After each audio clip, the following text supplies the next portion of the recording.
बिस्मिल्लाहिर्रहमानिर्रहीम। खातिन हज़रात, मैं हूँ अख्तर अब्बास और आप सबको मेरा सलाम पहुँचे। माहम ने, इनकी उम्र है 22 साल। वो शादी करके जिस घर में गई हैं वहाँ से अब तक 7 माह गुजार चुकी है। माशाल्लाह प्रेग्नेंट हैं। उन्होंने फ़ोन किया और कहा कि सर, मैंने जितनी बातें सुनी थी शादी के बारे में और जितने खौफ थे, वहाँ जाने के बाद तो मुझे लगता है मुझे दुनिया में ही जन्नत मिल गई है। ये साहब जिनके घर वो ब्याह के गई हैं, उनके अब्बा के दोस्त के बेटे हैं और जो उनके अब्बा के दोस्त हैं वो उनके अब्बा के हम उम्र भी हैं, हम असर भी हैं और दोनों इकट्ठी जॉब में थे। उन्होंने कहा जो पहली बात वहाँ जाके मुझे जिसका बहुत खुशी हुई वो ये कि शादी के 1-2 दिन के बाद मेरे ससुर ने एक होटल पे बहुत अच्छी दावत की और उसमें अपने करीबी ख़ानदान के लोगों को बुलाया और उसमें मुझे और मेरे मियाँ को अपने साथ बिठाया और बताया कि ये मेरी नई बेटी है। मुझे उन्होंने बहू करके मुतारफ़ नहीं कराया और अमलन ये किया कि हर माह के फर्स्ट वीक में जब उनकी तनख्वाह आती है तो वो घर में अपनी वाइफ को भी पैसे देते हैं, बच्चियों को भी देते हैं। तो मेरी भी उन्होंने पॉकेट मनी लगा दी है। साथ ही उन्होंने अपने बेटे से ये कहा है कि ये मैं अपनी बेटी को दे रहा हूँ, तुम्हारी बीवी है, तुम्हारी ज़िम्मेदारी है। सो मेरी तरफ से ये गिफ्ट होगा, लेकिन तुम्हारी जो रिस्पॉन्सिबिलिटी है वो तुम्हारी मोहब्बत को बढ़ाएगी। इसलिए कि अमली तौर पे उन्होंने फिर ये भी मिसाल दी कि मैं इतने बरसों में अपनी बीवी के साथ बहुत कम लड़ा और झगड़ा हूँ, क्योंकि हम दोनों ने चीज़ों को मोहब्बत के साथ चलाया। तो ऐसे घर भी होते, यानी जहाँ हम पिछले दिनों एडवोकेसी कर रहे थे कि अगर उस घर में ना मियाँ पैसे दे रहा हो ना ससुर दे रहा हो तो फिर माँ बाप को सपोर्ट करते रहना चाहिए। पर अगर कहीं इस तरह का कोई अच्छा दाना निकल आए तो ये तो बहुत ही खुशबख्ती है। वहाँ तो ज़रूर अपनी बेटियों को ब्याहना चाहिए, पर ऐसे लोगों का या तो आपकी करीबी ताल्लुक़ हो, रब्ता हो और आप उन्हें जानते हो कि उनके घर में प्रैक्टिस क्या है, फिर पता चलता है। वरना तो आम तौर पे बिल्कुल 180 डिग्री बरक्स मामला चल रहा होता है। बल्कि एक बच्ची ने तो आरिफा, उसने कहा कि सर आप बात कर रहे हैं ससुर की और मियाँ की कि वो पॉकेट मनी दें, तो अगर सारी उम्र अपने ही माँ बाप ने पॉकेट मनी ना दी हो तो क्या किया जाए। बेटा, आपके माँ बाप ने आपको पढ़ाया लिखाया, ब्याह, ये सारे काम किए। अच्छा, पुराने वालिदैन आमतौर पे नगद कैश देने पे बिलीव नहीं करते थे। यानी मुझे ये याद है कि जितने पुराने वालिदैन थे वो अपनी बेटियों के घरों पे शादियों के बाद भी साल में 2 दफ़ा जब फसल आती है गंदम भी भिजवाते थे, राया जिसका सरसों या उसकी वो कहते थे कच्ची कहानी, उसका तेल भी भिजवाया करते थे। ऐसे छलियाँ होती थी। बल्कि कभी कोई भैंस अगर सूती थी यानी बच्चा देती थी तो उसका जो दूध होता होबलू वाला वो भी बतौर ख़ास अपनी बेटी के घर भिजवाया जाता था। तो ये हर माँ बाप की मोहब्बत की कुछ शक्ल होती है। आज के अहद में बेटियां आमतौर पे नगद कैश मांगती हैं, उन्होंने कपड़े लेने होते हैं और 100 उनकी ज़रूरतें होती हैं। सो ज़माना बदला है, मोहब्बत की शक्लें भी बदली हैं, लेकिन फ़ौरी तौर पे हम वो जो एक होता है ना डंडा, वो लहराने लग जाते हैं कि वो हमारी बड़ी हक तलफ़ी हुई है। तो अगर कहीं किसी माँ बाप ने नहीं दिए तो अल्लाह के बंदो उनके बाकी एहसानों को तो ज़ाया ना करो। आपने कभी मुंह से कहा ही नहीं होगा, फीसें भी उन्होंने दी, कपड़े लत्ते भी वही लेके देते रहे, खाना भी वही खिलाते रहे, तो 4 पैसे मांगते वो भी आपसे मिल जाने थे। अच्छा जी, दूसरा सवाल जो है वो अनीस और रहमान उन्होंने किया। वो कहते हैं कि मैं अपने घर का दूसरा बेटा हूँ। जो मेरे बड़े भाई हैं वो हड हरामी करते हैं, शादीशुदा हैं, पर मजाले कभी कोई काम किया हो उस घर में, या अब्बा कमाते हैं या मैं कमाता हूँ।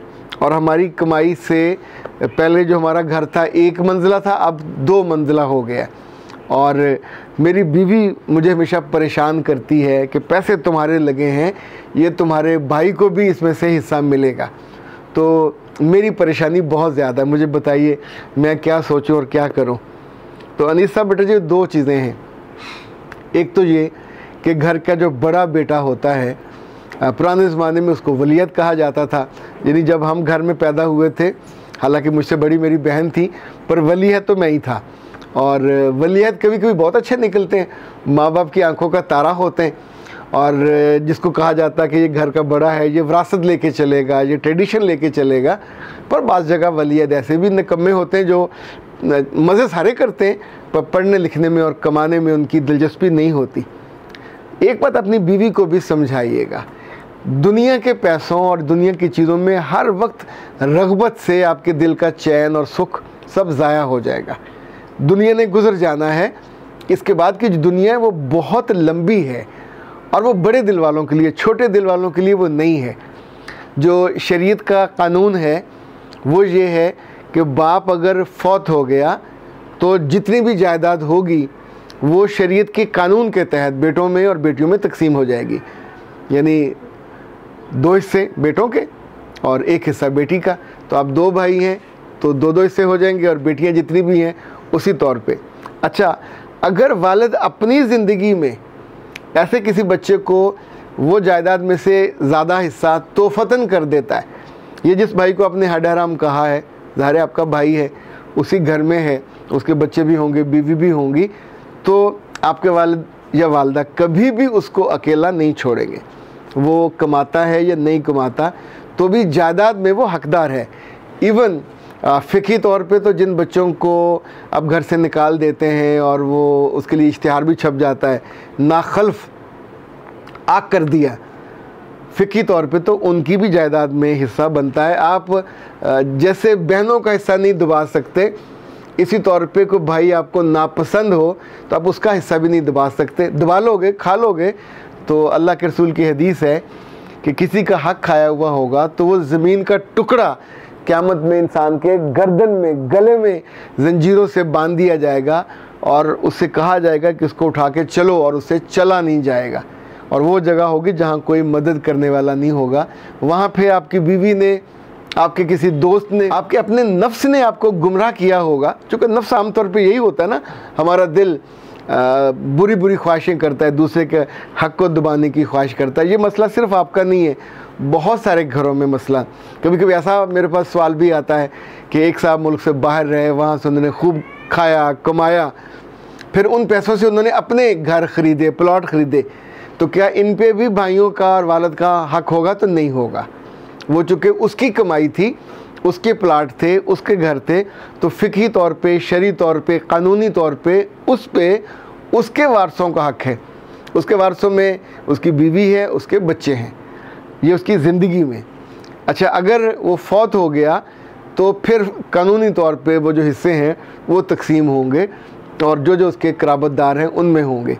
तो आम तौर पे याद रखिएगा, दूसरों की जायदाद पे वो जो आस होती है झूठी, या लालच की जो एक निगाह होती है, उसकी बजाय इंसान को अपने दस्तो बाजू पे भरोसा होना चाहिए, अल्लाह की रहमत और करम पे भरोसा होना चाहिए। अपने लिए बंदा नई नई चीज़ें सोचे, रिस्क कमाए, खर्च करे, घर बनाए, प्लाट बनाए, फिर अल्लाह की राह पे यानी ऐसे खर्च करे जैसे खर्च करने का हक़ है। लोगों को खाना खिलाए, अजीज़ों को खिलाए, क़राबतदारों का ख्याल रखे। मैंने सही मुस्लिम में हज़रत अबू हुरैरा से एक हदीस पढ़ी और उन्होंने कहा कि अल्लाह के रसूल सल्लल्लाहु अलैहि वसल्लम फरमाया कि मैं तुम्हें ऐसे बंदे के बारे में ना बताऊं कि जो जन्नत की शक्ल नहीं देख सकेगा, वो जन्नत में वो जा नहीं सकेगा। तो सहाबा ने पूछा कि ऐसा कौन हो सकता है? तो आपने फरमाया कि जिसने मेरी नाफरमानी की। तो नाफरमानी से मतलब आप उनको इनकार नहीं कर रहे, जो उनके ज़रिए अल्लाह ने हदायत दी, जो भी उनको मानने से इनकार करेगा, इनफैक्ट वो इनकार करेगा। और चाहे वो जायदाद का मसला हो, चाहे वो इबादत का मसला हो, चाहे वो मामलात का मसला हो, जिसने अल्लाह के रसूल की अताअत की वो जन्नत में जाएगा। हदीस के अल्फाज हैं कि उनकी सारी उम्मत जिसने अताअत की वो जन्नत में जाएगी। तो जो जालिम या कम फहम या कम अक्ल, और मैं तो कहता हूँ जिसकी बख्त छोटे होंगे, वो इनकार करेगा। और इनकार करने वाला पे ज़ाहिर है कभी खुश बख्तों में नहीं हो सकता।